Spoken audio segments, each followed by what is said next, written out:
Hello students, we were doing question answers of chapter 6 Judiciary. Question number 8 is, in what ways can public interest litigation help the poor? कि जनहित याचिका किस प्रकार गरीबों की मदद कर सकती है। सबसे पहले जनहित याचिका है क्या?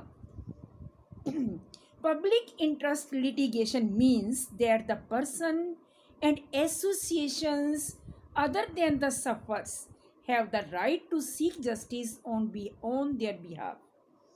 कि अगर किसी व्यक्ति का और व्यक्तियों के ग्रुप का एक्सप्लॉयटेशन होता है या किसी व्यक्ति के साथ अन्याय होता है, अगर व्यक्ति न्यायालय में नहीं जा सकता तो उसके बिहाफ पर कोई पर्सन या एसोसिएशन न्याय की मांग करती है, न्याय के लिए अप्लाई करती है, तो उसको जनहित याचिका या पब्लिक इंटरेस्ट लिटिगेशन कहते हैं।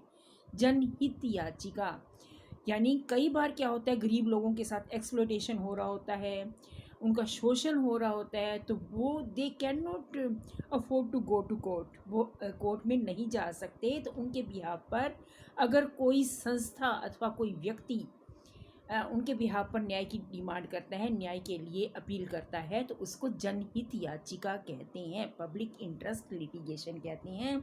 तो ये पब्लिक इंटरेस्ट लिटिगेशन किस प्रकार गरीबों की मदद करती है? Public interest litigation means that the person and association other than the sufferers have the right to seek justice on their behalf.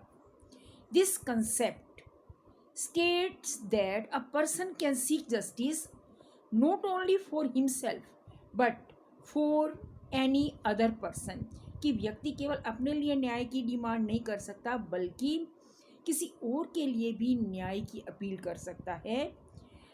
The poor and oppressed people of India do not possess the mean to seek redressal relief. For example, a bonded labor working in a stone quarry cannot think of going to Supreme Court. कि अगर खानों में काम करने वाले किसी bonded labour का exploitation होता है, बॉन्डेड लेबर जो है, बॉन्डेड लेबरिंग अपने आप में एक एक्सप्लॉयटेशन है। तो अगर किसी खानों में काम करने वाले व्यक्ति वो खुद से न्याय के लिए सुप्रीम कोर्ट में नहीं जा सकते बल्कि उनके बिहाफ पर कोई व्यक्ति और कोई एसोसिएशन उनके बिहाफ पर सीधा सुप्रीम कोर्ट जा सकते हैं, क्योंकि ये उसके जो फंडामेंटल राइट्स का वायलेशन है। It is only public-minded citizens or politically aware organizations that can move to the supreme court, कि जो पब्लिक अवेयर लोग होते हैं, जो समाज सेवी संस्थाएं होती हैं, वो गरीब लोगों के बिहाफ पर सुप्रीम कोर्ट में जाते हैं। तो ये कब से शुरू हुआ? Let us study. Since 1980s, the Supreme Court and High Courts have admitted public interest litigations very liberally and on various subjects like protection of human rights, of under trial abolition of bonded labor, child labor, environmental pollution, admission in schools and colleges, hartals and बंस।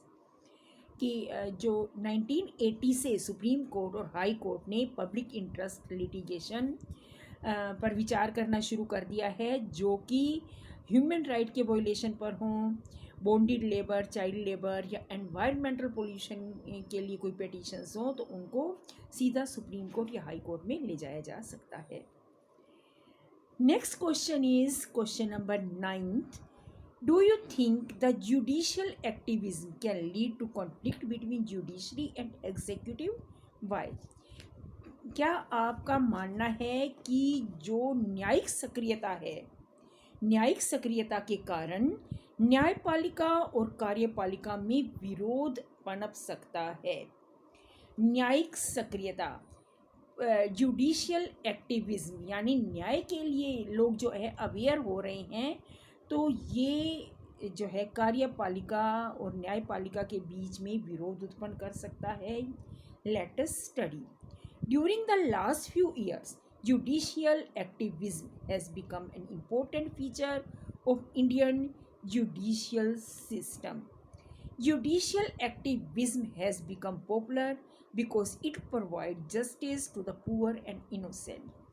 कि न्यायिक सक्रियता के कारण गरीब और निर्दोष लोगों को न्याय मिल रहा है, इसलिए ये जो इंडिया में पॉपुलर हो रहा है. Due to judicial activism poor people are able to get justice, but sometimes judicial activism can lead to conflict between judiciary and executive. और कई बार जुडिशरी न्यायपालिका और कार्यपालिका के बीच टकराव हो जाता है. Judicial activism is against the theory of separation of power. जो जुडिशियल एक्टिविज्म में न्यायिक सक्रियता है, ये जो है ये सेपरेशन ऑफ पावर के विरुद्ध है. ये जुडिशरी और कार्यपालिका जो है इनकी जो है सेपरेशन ऑफ पावर है, लेकिन न्यायिक सक्रियता जो है ये कि कई बार कार्यपालिका और न्यायपालिका की जो वर्किंग के सेपरेशन है उसके विरुद्ध हो जाती है. Judicial activism has blood in line of distinction between the executive and legislature on one hand and the judiciary on the other. Through judicial activism, judiciary is interfering because कि judicial activism through judicial activism न्यायिक सक्रियता के द्वारा judiciary जो है judiciary is interfering in those matters which belong to legislature and executive. जो matter legislature और executive से बिलोंग करते हैं, कई बार जो जुडिशरी है वो उनमें इंटरफेयर करती है और it affected the efficiency of administration, जिससे प्रशासन की कार्यकुशलता पर प्रभाव पड़ता है. For efficient and good administration, it is essential that the three organs of the government should function within their own area and one should not interfere the work of another. कि कुशल प्रशासन के लिए for the efficient and good administration, कुशल प्रशासन के लिए ये ज़रूरी है कि गवर्नमेंट की जो तीनों ऑर्गन्स हैं वो स्वतंत्र रूप से कार्य करें और एक दूसरे के कार्य में दखल अंदाजी ना करें. Question number 11. Question number 11 is, how is judicial activism related to the protection of fundamental right? Judicial activism fundamental rights को किस प्रकार से सुरक्षा प्रदान करते हैं, यानी न्यायिक सक्रियता मौलिक अधिकारों की सुरक्षा से किस प्रकार जुड़ी है? क्या इससे मौलिक अधिकारों के विषय क्षेत्र को बढ़ाने में मदद मिली है? जो न्यायिक सक्रियता है ये मौलिक अधिकारों की सुरक्षा से जुड़ी हुई है. कैसे? The area of judicial intervention has been expanding through the device of public interest litigation and enforcement of human rights. कि जो judicial intervention, the area of judicial intervention has been expanded. A public interest litigation और human right के enforcement से लागू हो जाने से जो न्याय प्रणाली है उसकी सक्रियता काफ़ी बड़ी है. The Supreme Court and High Court are the guardians of fundamental rights mentioned in the Indian Constitution. Indian Constitution में लिखा गया है कि जो जुडिशरी है वो हमारे फंडामेंटल राइट्स की गार्डियन है, संरक्षक है, रक्षा करने वाली है. Many judgments of Supreme Court related to protection of fundamental rights symbolize judicial activism. कि बहुत सी सुप्रीम कोर्ट की बहुत सी जजमेंट्स हैं जिन्होंने फंडामेंटल राइट्स को प्रोटेक्ट किया है. फॉर एग्जांपल जो है in Sunil Batra case justice Krishna Iyer stressed that the high prices of legal publication monopolised by the government amounted to denial of equal protection of law. In जो सुनील बत्रा के केस में कृष्णा अय्यर ने ये स्ट्रेस दिया है कि जो high prizes of legal publications monopolised by the government, जो यानी कि बुक्स हैं, लीगल बुक्स हैं, उनकी हाई प्राइसेस जो हैं, उनकी जो बढ़ी हुई प्राइस है वो गवर्नमेंट की मोनोपोली को दर्शाती है, यानी जो बुक्स हैं उनका रेट कम होना चाहिए। And Khatri versus state of Bihar, the supreme court held that the indigent accused has the right to free legal services not only at the commencement of trial but also at the initial stage when he is produced before the magistrate for the first time। कि उसमें Khatri versus state of Bihar में case में क्या demand की गई कि एक person को, एक्यूज जो आरोपी है, उसको जो मजिस्ट्रेट के सामने लाने तक क्या है जो सुविधा है वो स्टेट की तरफ से ही प्रोवाइड करवाई जानी चाहिए। स्टेट के मजिस्ट्रेट के पास ले आने से लेकर और मुकदमे की सुनवाई तक की सारी सुविधा उसे प्रोवाइड करवाई जानी चाहिए।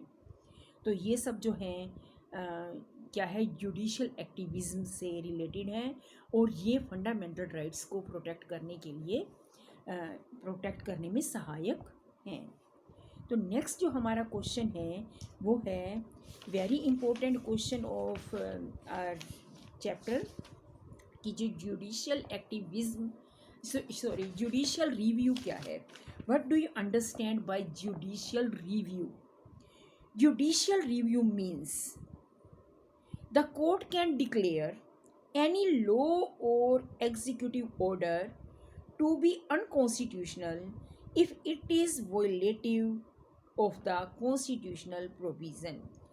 कि जो कोर्ट है, it means that the court can declare any law or effective or executive order to be unconstitutional. कि जो सुप्रीम कोर्ट है वो किसी भी सुप्रीम कोर्ट या हाई कोर्ट, कोई भी कोर्ट किसी गवर्नमेंट के द्वारा पास किए गए किसी ऑर्डर को या किसी लॉ को अनकॉन्स्टिट्यूशनल डिक्लेयर कर सकती है, अवैध घोषित कर सकती है, अगर वो लॉ हमारी इंडियन कॉन्स्टिट्यूशन के धाराओं के अगेंस्ट हो, के विरुद्ध हो। कि जुडिशियल रिव्यू का मीनिंग है कि कोर्ट किसी भी लॉ को या एग्जीक्यूटिव द्वारा पास किए गए किसी ऑर्डर को रद्द घोषित कर सकती है, अवैध घोषित कर सकती है, अगर वो कॉन्स्टिट्यूशन या संविधान के विरुद्ध हो। ठीक है, तो आगे हम नेक्स्ट चैप्टर पढ़ेंगे नेक्स्ट वीडियो में।